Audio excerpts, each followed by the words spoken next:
Bom, vamos continuar aqui falando sobre a história da arte, certo?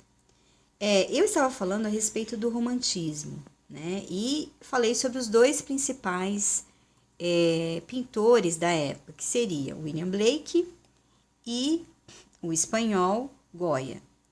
Na verdade, assim, Goya era um crítico, certo? Político, e Blake já era mais relacionado ao pitoresco mesmo, né? A arte em si. Então, você vê que as pinturas de ambos, elas se chocam em relação a essa questão. Um era verso à política e o outro não tanto. A produção de ambos os pintores, né? Deixa eu mostrar para vocês um quadro deles aqui, ó. Você vê que a pintura dessa época, ela mostra mesmo o indivíduo. Por quê?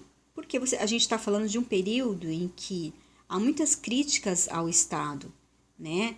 O Estado, como se diz, é como se ele achatasse os direitos de personalidade. Então, o indivíduo ele não tem expressão, ele não consegue falar o que ele pensa, ele não consegue ser ele, ter personalidade sobre aquilo que ele acha que é correto ou não.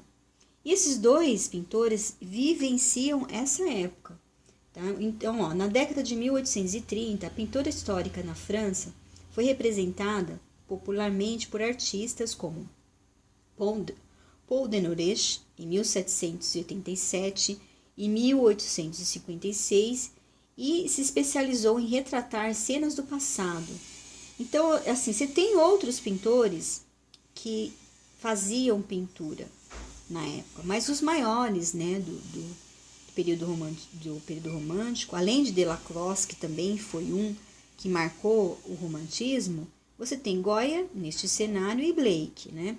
Apesar dessas insinuações, Delacroix conseguiu, nos anos de 1830, uma posição de desdém absoluto em relação ao mundo moderno e dedicou todas as suas energias à tarefa solitária de transformar em um grande pintor de murais. Você vê que engraçado, né? Você tem pintores que trabalham nos estúdios, você tem pintores que trabalham ao ar livre, e nessa época começou os pintores que queriam fazer o quê? Pinturas em murais.